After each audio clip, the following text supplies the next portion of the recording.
저희가 정말 많이 받는 질문 중에 하나가 개인 명의로 투자를 해야 되냐, 법인 명의로 투자를 해야 되냐가 있거든요. 여기서 한 가지 확실하게 말씀드릴 수 있는 거는 개인 투자가 유리한 경우는 말고는 없습니다.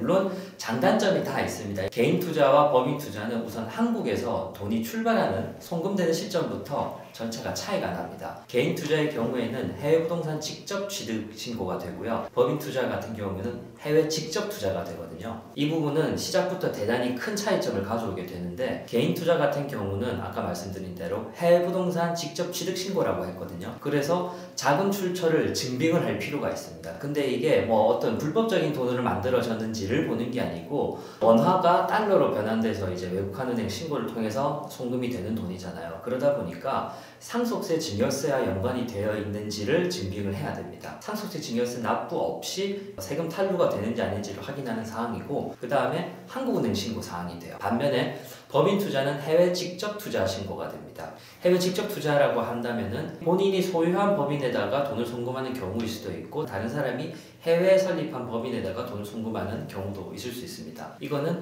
투자금으로서 송금이 되는 것이거든요. 그렇기 때문에 해외 직접 투자로 돈이 송금될 때는 자금에 대해서 출처를 증빙할 필요가 없습니다. 돈을 송금할 때도 차이가 있고, 이제 돈 송금을 다 하고 난 다음에 사후 보고 절차라고 해서 외국환은행 혹은 한국은행에 제출해야 되는 서류의 차이점이 있습니다. 물론 회사의 형태를 띠는 법인 쪽에 사후 보고를 할 서류들이 종류는 조금 더 많기는 하지만 작성 자체는 전혀 어렵진 않습니다. 이제 각 시중은행 사이트 가시면, 자료실에 가시면 서식은 다 다운을 받을 수가 있고요. 다만 이런 절차적인 차이점보다는 우선은 미국 법인의 가장 큰 장점, 특히 미국 법인이라고 하시면은 LLC 혹은 C코퍼레이션, S코퍼레이션 이 이야기를 많이 하실 건데, 미국 시민권자, 영주권자들만으로 구성된 S코퍼레이션은 잠깐 논외로 하겠습니다. 그럼 이제 저희가 남는 건 C코퍼레이션, LLC인데요. 여기서 차이점이 미국에서의 C코퍼레이션이란 일반적으로 알고 계신 한국의 법인 형태와 똑같습니다. 회사 운영을 위한 정관이 있고, 그 다음에 이사회가 존재하고, 그다음에 CEO와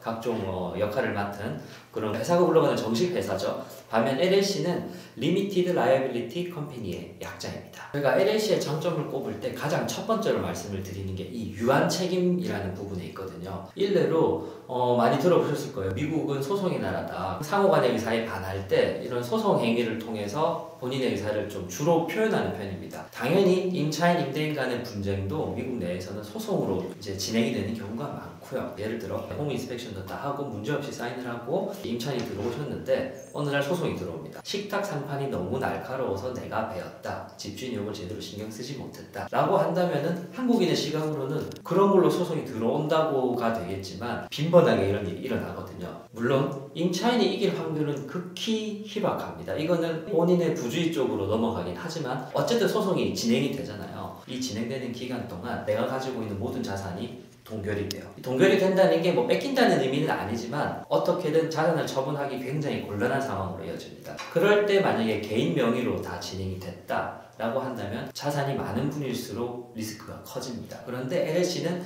유한 책임으로 딱 끊기기 때문에 이 법인에 담긴 자산만으로 끝나요. 이제 운영 관점에서는 비용이 좀 더 들더라도 가장 안전한 방법이거든요. 이렇게 LLC의 형태로 묶어두면은 이 LLC 안에서 벌어진 소송은 이 LLC 안에서 해결을 할 수가 있습니다. 두 번째로 이제 이중과세 부분에서 자유로운데, 이중과세라고 해서 딱히 뭐 거창한 부분이 아닙니다. 법인에서 이미 사업을 하고 계신 분들은 너무나 이해를 하실 건데, 내 소유의 법인이에요. 내가 온전히 100% 지분을 가지고 있는데도 불구하고 법인 사업체에서 매출이 발생하면은 법인세를 매년 납부하게 되죠. 그 다음에 그 법인에 쌓인 돈을 내가 주주로서 배당금을 가져오려고 하면 배당세를 따로 내게 됩니다. 결과적으로 내가 주인인 나의 소유인 법인에서 돈을 내가 온전하게 받아가려면 법인세도 내고 배당세도 내는 이 형태를 이중과세라고 이야기를 하는데, LLC 형태를 선택을 하게 되면 이중과세 이슈에서 자유롭게 됩니다. LLC는 법인의 형태이기는 하나 개인소득세로 보고를 할 수가 있어요. 나의 개인 소유로 보니까 법인세를 납부하지 않습니다. 그 다음에 또 장점으로 들 수 있는 게 유연한 관리, 플렉서블 매니지먼트가 있습니다. 아까 말씀드렸다시피 C코퍼레이션은 정식 회사의 형태거든요. 그런데 LLC의 주주들은 통상적으로 멤버라고 부릅니다. 그래서 한국 법인에 해당하는 정관을 바꾸기 위해서는 이사회가 열어서 이제 의결을 하고 결정사항이 나와야 되는데 LLC 같은 경우는 오퍼레이팅 어그리먼트라고 해서 운영 협약서를 수정하는 거는 멤버 간의 동의만 있으면 서류를 수정을 쉽게 할 수가 있고요. 그리고 마지막으로 이제 오늘은 자세하게 다룰 수는 없지만 세금 공제 항목이 있는데요. 개인 투자의 경우에는 그 부동산에서 직접 발생한 비용들만 공제를 받을 수가 있습니다. 예를 들어 재산세가 있을 수 있고, 그 다음에 대출을 냈을 때 이자 납부 비용이 있을 수가 있고, 이 집안에서 이제 각종 수리 비용들이 있을 수 있는데, 보통 법인 투자 같은 경우에는 좀 더 범위가 넓어지는 거죠. 이 법인을 운용하기 위해서 세무 회계 보고를 하는 비용이라든지, 우리는 부동산 임대업을 하는 거니까 이 임대업을 위한 임장 활동을 함으로써 어느 지역으로 교통비를 지출한다든지 아니면은 좀 더 멀리 가서 매물관리회사랑 협의하면서 나오는 비용들도 다 공제가 가능하거든요.